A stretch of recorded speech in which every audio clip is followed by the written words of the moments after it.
past few years, Ricky Gervais, Stephen Merchant, and Carl Pilkington have been meeting regularly for a series of pointless conversations. This is one of them. Testing. Is that all right? Hello and welcome to the Ricky Gervais Show with me, Ricky Gervais, Stephen Merchant. Hello. And the little round-headed buffoon that is Carl Pilkington. All right.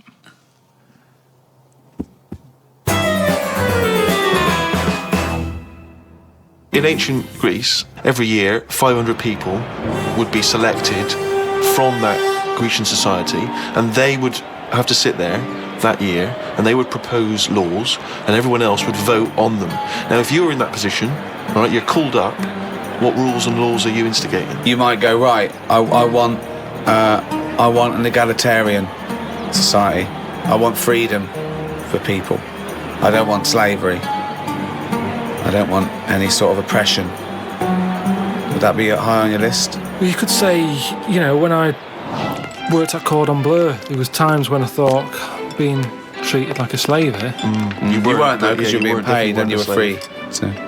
What do you mean? I wasn't free. I was on like from 9 till 6. Yeah, you had the choice to leave the job. Slaves didn't have the choice to leave. I didn't have a choice. Yeah, you did. The only other choice was Tesco, and they'd already turned me down. No, that's not. That wasn't no choice. That wasn't the lack of choice given to most slaves. The slaves who built the pyramids, that wasn't an option for them. It wasn't like they could go and, well, I could get a better gig on the Sphinx. Yeah. Yeah. I'm just saying. No, you're not saying anything. You're saying absolute drivel again. Here's a little Greek proverb for you. A society grows great when old men plant trees whose shade they know they shall never sit in. What do you think of that? Do you understand? Yeah, just saying. They're planting a seed. They grow a tree, but trees take ages. Yeah. It takes a long time. Yeah. That old fella's not going to get any joy out of that. Right. But if he's lucky, yeah, the fella next door might have done the same years ago. So it's all about sort of planting a seed, looking after each other. That's great, actually. It's not. I don't think it's directly what it means. It's almost the point. Yeah. That's good. Yeah, I think he means that future generations. But yeah, if the next door neighbour had done that, then yeah, that works as well. But but you seem to agree that that's a good point. Do you agree that seems a good point to you?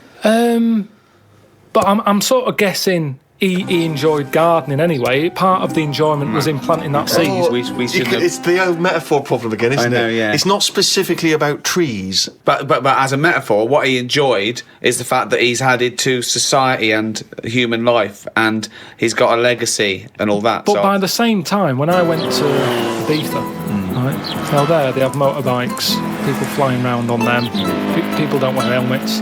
You might even get 3 people on a moped. I saw a farmer with a goat in a basket. They don't care. They're whizzing around at high speeds. A lot of deaths there. Yeah. And they'll have a lot of them see those areas where someone's come off, been killed. People put flowers there. Yeah. And because that happens a lot, it's a lovely green island. Now here, we're saying wear an helmet. You're saying that all the deaths make it nice because there's flowers. It makes it lovely. Because there's loads of flowers everywhere. So with death comes beauty. So that's another metaphor. You can have that one. That was one of the most tortuous things I've ever... That was extraordinary. But look at London. That was extraordinary, Carl. Right, Carl. Well, look at London, though. Let me finish my point. Let him finish his point. I'm intrigued. Right, London, a councillor with his clipboard, need a speed bump here. I saw someone doing 35. Put some traffic lights there and a pedestrian crossing. Pelican crossing there as well. And a speed camera. Right. Horrible and grey. Okay. No flowers. But you still see flowers left behind where people have died in terrible accidents. They're not very good ones. He's stuck to a lamppost with elastic band round them. They don't look nice. He's knowing the quality of flowers. Yeah, but the point is this. Some 15-year-old got run down and you're disappointed at the quality of the flowers. Look at this, Suzanne. Fella lost his head here. Geraniums? Fella lost bloody head. Well, so we have to encourage gun crime so that people get shot in inner cities and then we can put flowers up and beautify the area. Is that what you're saying? But if an area's nicer to look in, nicer to be in, if it's nicer looking, you don't get people speeding around like lunatics. Because they go, I'm not in a rush, I'd quite like to slow down this and is look so at the flowers. Complicated. So now what you're saying is because an area is grey and gloomy, people speed around to get out of it. In the course of doing that, they knock people down. but then flowers are put up, which then makes the area beautiful, thus stopping people driving around at speed so death no longer occurs. Well, they're cute to getting out of their cars to put down flowers. Then they get knocked down. Yeah. Other people on their way to put some flowers down. Yeah. Just sometimes people have to die, don't they? There was a fella outside our house who had a lamppost. He had a helmet on, but his head come off. You made me laugh at a man's head coming off because the way you said it. But that's the thing. He had a, oh God. There's a man tried to do a house. He had a lamppost, he had a helmet on, but his head come off. So you're saying that because in that one instance, the helmet did not save his life. His head was in great condition. It's just not attached to his body. And that's what I'm saying to you. Sometimes people have to die. How far do you take all this stuff of safety gear and slowing down and wear bright clothes at night? And it's just too much. Very important point, you see. Do you think someone should be made to wear a crash helmet? They're only hurting themselves. Crash helmet. I don't think you should get fined for not wearing one. But don't forget, we're not just protecting him. He could be a father with 2 kids. So you're going, let him, if he doesn't want to wear a crash helmet, let him get brain damage. Is that what you're saying? I'm just saying, we're over the top in this country. No, but when it comes to that sort of if you're thing. saying no, if he doesn't want to wear a crash helmet, let him not wear a crash helmet. He smacks his head in. He's a vegetable. He's like that, sitting at home like that. And yet the 2 little kids come to you. You're in charge, don't forget. We've put you in charge of society here. And they come to you, 2 little kids, they go, President Pilkington, What? why did you let my daddy not wear the crash helmet? I didn't. We paid. We put leaflets through the door. We had adverts on the telly, Sunshine. Yeah, but why? It's your dad's fault. But why wasn't it compulsory? Because he wanted. It's not the world we live in, Sonny. Yeah, now I haven't got a daddy. Has he got an helmet at all? Have you seen an helmet knocking about? No, he's a vegetable now. Yeah, he didn't want to wear a crash helmet, but why didn't you make him wear a crash helmet? It wasn't just him, it was us. Why did you turn my daddy into a vegetable? Where's your mum? Mum left when he kept going on about not wearing a crash helmet. Can we put you in a home? I just think, you see, this is the problem. Everyone's looking for someone to blame. Yes, but this is interesting though because you were particularly callous to that little 4-year-old boy who seemed so sweet and adorable. Yeah. But why wasn't he giving this stick to his dad? Well, his dad's dead. He's a vegetable. He's dead. He's good as dead to him. His dad went within the law. It was not the law to wear a crash helmet anymore because you said, forget it, I don't want a nanny state. I don't want... If you wear a crash helmet or not, he wasn't a responsible parent. He hadn't thought it through. But this is your job. Some people aren't responsible. Society keeps them on track. This was you were in charge. You should have made him wear a crash helmet. He had 2 kids. We've heard from one of the kids. What's the other one's attitude? Is he younger? He's a bit younger. Is he even younger still? Yeah. President Pilkington, my brother's crying now because you shouted at him. I wish you'd have made my daddy wear a crash helmet. Why didn't you make your daddy wear a crash helmet? Well, he wouldn't listen to me because I'm not in charge He didn't of listen society. to me. Yeah, He seems like a bit of a numbnut, to be no, he honest. did listen to you. What did he do because for a you made a living? new rule saying people don't have to wear crash helmets. Right. What, and he listened to you. Did he pop shoes on in the morning when he went out? Or did I need to be here to tell him to do that as well? No, there's certain Oh, things so he has you got just- some common sense then? Well, there's nothing. Oh, right, interesting. So he can be bothered with his trainers, but he can be bothered with helmet. I haven't got a daddy. Jesus. Why can't they just put a leaflet through saying, hello everyone, use your common sense? Yeah. That's all I'm asking. That's what I'd say if I Because was some people president. don't have common sense. Everyone's got people common are sense. fucking idiots. Yeah, mate. It's not my fault That's then. why that's Not why my there is a fault. government. If we let people, well, they'd be fucking idiots. Well, it's what we've talked about here. Social responsibility. This is your approach. I wash my hands of the whole affair. Yeah, I'd hope that the people who don't wear an helmet sort of they do themselves in and that's cleared them off. That's one problem sorted. So you think you're being Darwinian? You're thinking survival of the fittest. The idiots will soon, but they don't. Because they're not just the victims. The dead person isn't the victim. We've talked about it before. You know, people who smoke know that it's dangerous, but why is that still legal? And yet people know that and they still smoke. Fat people know that they're going to get out of breath and clammy. And yet they still eat more. But because that's what I'm saying. Why don't we stop fat people eating? If you've got a smackhead and you really love him, you intervene, you grab him, you put in a cupboard, you go, you're not coming out. He goes mad for about a year, then he thanks you for it. Yeah. So lock fat people in a cupboard.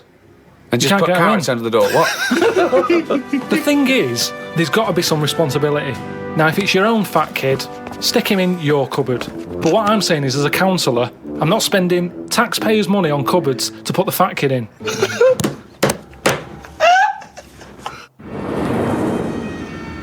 Obviously, in China, you can only have one child, can't you? Is that something you feel we should bring in here? Yeah, I think we've got to. I don't know about one kid. I just sort of concentrate on who can have a kid. Okay. As opposed to, if someone's got a load of money and they're good at looking after kids, let Madonna have as many as she wants. But if it's someone who's... So social engineering you want to do Yeah, now? but hold on though. Well, what use are they then? If you're bringing them into a poor family, what's the point? What good is that for anyone? It's not good for the people who've had the kids. So who's deciding who's allowed to have how many kids? Are you deciding? I was brought into the poor family, wasn't I? What? I was brought into a poor family. Yeah, no, I'm talking really poor. So, third world. No. What, poorer than that? Poorer than no money at all? I just mean like the people who I've told you about on the estate sometimes, who had that one who chased cars and stuff. He wasn't happy. They didn't care if he was there or not. What's the point? Right. So hang on. So let's imagine that Ricky and I are husband and wife. We've come in, right? What's your questions to us to establish whether we are allowed to have a couple of kids? Hello. Thanks for coming. Me and my husband, we can't have children. Because he's got no sperm at all. Okay. He had one sperm and it was ridiculous. It was awful.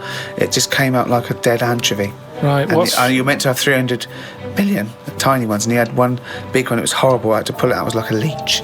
And also, I haven't got a vagina, so there was no. Completely smooth down there, like an action man. Yeah, it was just I don't know, but we love children, and we wondered if we could have a child. What do you do for a living? What do you do? What's your work? I'm a rapist. Right. And I dispose of the bodies. Right. Well, fill out this form. I should have clarified. A rapist murderer. Yeah. Fill out the form. He does it in the wrong order as well, I must say. So, no, number of times I've disposed of the body. He said, I hadn't raped that one. I know. Just wondered what else you need to know about us. Because even though that was our little joke, by the way. He doesn't rape. I work in an office. He works in an office in the town. But yeah, I'm a housewife. She's a housewife. I'm making a little nest for when we adopt a little child. We don't earn a great deal of money, but we're good parents. We're very good parents. What's that based on? Well, we're good people, I mean, aside from a few naughty jokes. We're God-fearing people. We believe that God is watching all of us, and we believe in the Old Testament. And sometimes he tells us to kill and rape. Yeah, sometimes he does, yeah.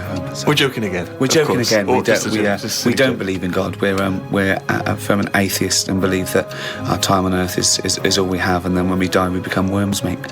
Right. Well, you filled out. But we've already painted the back bedroom. That's ready for the little child. We've painted it black because we want our child to be a Satanist. Right. Joking again. Little joke from us.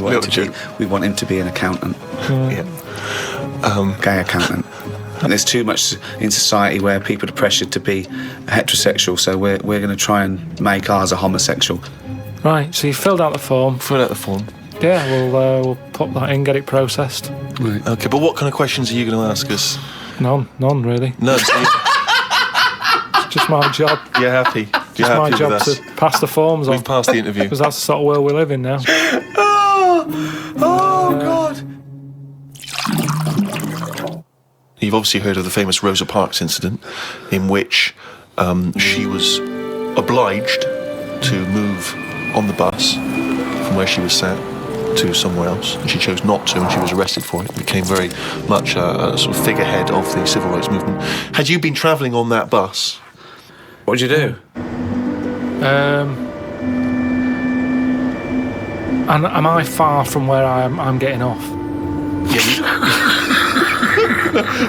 So once again, you can't just nip out at the next stop so you can wash your hands of the whole affair. No, you're on that bus. You've still got a number of stops, so you've got to stay on that bus. So you've seen this bus driver demanding that she gets up, gives up that seat. Maybe she's given up that seat for you. I'd probably go, it's all right, I'm standing, I'm all right. What if Suzanne wasn't allowed to sit with you on buses? What if now a law came in that women were second-class citizens and she can't come with you? Wouldn't you go, no, fuck that, she's sitting with me? I'd say we're only going around the block. we've been to the shopping centre. We're home in 15 minutes. Can you take that bag with you? Because there's no one sat next to you down here. I'm a bit crammed in up here. There's more blokes on the bus. I'll see you in a minute. Carl, let's put this I mean, obviously, this is too much for your head to... You're on a bus, right, and there's a few white people, and I'm the driver. And they're being racist to a black kid. Right, I'd go, if I'm driving, I'd go, listen, lads, stop that, will you? If you're going to be racist, can you get off at the next stop and do it there? You know, we've all had a tough day. It's the end of the day. We just all want to go home. We've all been working. He's not in your way. He's sat in his own seat. Sit back. Calm down. Had enough. Surely you want to be on the side of right. I'm just doing my job here. I'm sat driving a bus. I'm driving a bus for 30 quid a week here. I'm getting a load of grief off some people at the end of the day. But think bigger than the bus rule. It's not just a bus thing, all right? Just imagine that you're not a bus driver. All right? No, but that's what we're talking about here. But yes, but Ricky's trying to make a point. It's an analogy again. It's about you taking some kind of responsibility that could put you in harm's way. Yeah. That could mean that you've got to stand up to danger or to bullies or to aggression. If someone's attacking Suzanne, she goes, "Carl, help!" You go, "No, I could get her here." Because I know the full story here. But this is what I'm saying about Rosie. Rosie, what's it? I'm just saying she sat on the bus. How did it work? She got on the bus. She sat where she wanted. No, I'll tell you how it worked. It was up to the driver's discretion to change where black people could sit depending on the number of white passengers that got on. So she sat in a seat, so more and more white passengers get on, so this bloke decides, well no, actually this is no longer the black section, there's no black section because there's enough white people, you've got to stand up. And she decided, no, I'm not going to get up. It's my right to be able to sit on this bus as a person, as a human being, not whether or black or white. And that was why she got arrested. On a different bus, on a different day, it might not have turned out that way. That's what I'm saying. It might have been, you know, someone else who goes, get off, who's been in a right mood, might have been in the pub all afternoon. And she's there going, I'm not moving, and he's fed up, he's up to here with it. Sorry, so she's pissed up now. She's pissed up now. No, the person sat next to her. Yeah. Might have even been a black bloke who's been working hard. And he's like, I don't want this. It's difficult, isn't it? If I was on there, I'd weigh her up. You know, is this woman doing this as like a good cause? Or is she just a trouble causer? Because she just seemed like, you know, I'll do what I want. Now, that's fine. You'll always get people who do what they want, and they do change the little rules along the way. But I bet when she was doing it, it wasn't like a big stand-up, this is the day I'm going to do it. It's just happened to... She was fed up that day. She didn't want to get up. Lazy. She might just go around law breaking all the time, and she's remembered now because she'd made a change about bus seats. But when she got up that morning, did she say I'm going to do that, or has she been fly tipping before she got on the bus? This is what I'm saying. Is she just you know? No, she's not a troublemaker. She's someone who already had a burgeoning interest in the civil rights. I mean, I really thought the Rosa Parks incident was pretty cut and dry. The fact that Carl's managed to find an ambiguity in it is extraordinary. I love it. Tell me something else about Rosie Parks. Oh, for God's sake. I don't know what she's got to do to win you round, Carl. Honestly, I didn't realise it would be this difficult. There was a bit of trouble in our yard the other day. Right. Between... a wasp and a cricket. Now, the thing is there any point to this at all, or are you just going to tell us you saw... Are you going to extrapolate some analogy from this? I think so. Okay, yeah, let's see. So there's a wasp. Yeah, so look at the whole scenario. As you said, sorry, just to clarify, as you said, it was kicking off. Right, okay. Scenario. So you're looking out of your window. No, I'm in the kitchen by the sink. Yeah. I'm washing up the few plates. Right. The kitchen door's open. Right. Suzanne says, "Oh my God, look at that! What? There's a wasp and a cricket having a wrestle." I've never seen it before. Right. Wait! Are you sure this wasn't Mexican television and it actually was a sporting event? Dressed up. Yeah. So they're there wrestling, and I was like, "Well, stop them then." So Whoa! You don't interfere with fucking Rosa Parks. Why are you interfering with a wasp and a cricket? Because one, I didn't even know they didn't get on, to be honest. Because they were sort of wrestling. I said, and my hands were wet, so I couldn't do anything. I always overdo it with the fairy liquid. Yeah, sure. So she's there. I say, separate them. Poor Suzanne! So she uses a tea towel, flicks them. Clever. Good thinking. the wasp goes its own way. The cricket's sort of jumping about a bit. But who was fighting who? So I'm sort of saying that is really weird because wasps are changing quicker than anything else that I keep my eye on. Okay, well that's just your theory and it's not based on anything. Well, I told you a couple of years back I saw one eating chicken. They shouldn't be doing it. So anyway, so now they're causing trouble with a cricket. Whoa, how do you know it was the wasp fault? This is prejudice. Why do you think it was the wasp fault? What if the cricket would have started it? What if the cricket's got a society to go, we hate wasps, we hate their stripes. We hate them. If they come here, fight them. If everyone comes down here, fight them. How do you know it wasn't the cricket that started that? Well, I suppose at that time I didn't, but since... Subsequent information's Oh, come okay, through. sorry. Okay, So this anyway, is Like Columbo, isn't it? We saw the... So I saw all that, we broke it up, the cricket was sort of shaking a bit. Definitely not! Definitely not! It was shaking a little bit. Yeah. So I sort of prodded it, put a little leaf over it because it was a hot day. Thought I'd put a leaf there so it doesn't get overheated. I love I'll this. keep an eye Like on it's it. done the marathon. It's got a little. It's got Mars on the leaf, written So- on the leaf, and now it's just walking over the little medal. So Suzanne, I'd leave it for a bit. Leave Get it. on. What did About you half say? an hour, about left it for half an hour. What did Suzanne want to do? She wanted to interfere, did she? What did she want to do? Just sort of like. No, she just sort of said, leave it, stop messing with it. It's probably a little bit knocked out, a little bit stunned. Sure, let's Right. get on with our lives, she said. Yeah. So I put the leaf on it. We go off, and half an hour later, I get back in. I said, I'm going to go and see the Where'd you cricket. go? Where did you go? Just for a walk. So I've been out, back in, have a look. Cricket's still there. Noticed one of its legs gone. Oh. Don't know if the wasp did that or the tea towel flick. Well, this is when I got the computer out, Right. had a look. What happened is the wasp apparently does this a lot, and it stings them in the head. Right, not this particular. If there wasn't a little profile of this particular wasp. On a kind of It's just an incident that Just happens a generally lot happens within between wasp community. wasps and crickets. Right. So it stung it in the head, and what happens is it's that whole thing that we talked about before, where it lays an egg. Right. So I was sort of having a look, seeing if I could see any sort of holes in its head, and it just kept sort of moving its one leg, like, I can't handle this. We've got one big leg. One big leg at the back now. It's normally got two that it uses to jump. So you were worried that crickets aren't aware of the dangers of wasps? I just had a look online and saw that, it's a popular thing that happens. It's sort of like a bit of a mugging. It said you can leave them for about half an hour. They normally come round and they don't know they've had an egg put in their head. But There's no way it said leave them for half an hour and they come round, they don't have an head. But there's no way it said But that. it said they're normally stunned for about half hour. Have you had an egg put in your head? Fucking ostrich egg, by the look of it. It's coming out the top. So anyway, I picked it up, I placed it under a little tree. I said, it's in the shade again. No wasps can see it there. Let's just leave it. But you've just left that cricket to now die in agony when that maggot goes round his head and comes out a wasp and leaves the carcass. Well, this is when Suzanne came up and said it wasn't moving. I sorted it. You sorted it. Just sorted it. What did you you wanna say do? anything What else? did you mean? Well, I said, what do you mean you sorted it? She said, Read it's between best the that I lines. don't tell you. What, sorry. She said she sorted it. Wait. Do you think that we're in the mafia and we're being wiretapped? Say what happened. No, well, she just said she sorted it. And I said, what, sorted what? Because I'd forgotten about it at that point. I was painting. And she Right. said the cricket. Right, what do you think she meant by sorted it? Well, by the look on her face, the way she said it, I've known her for long enough, so I know that she meant it's not good news. Yeah, so what happened? So from that, I took for granted she means Say it. I've stopped it being, it's no longer in misery. So what do you mean? What? What did she do? She crushed its head with a stone, She got a tiny head-shaped stone and squashed it, because that's where all the action is, isn't it?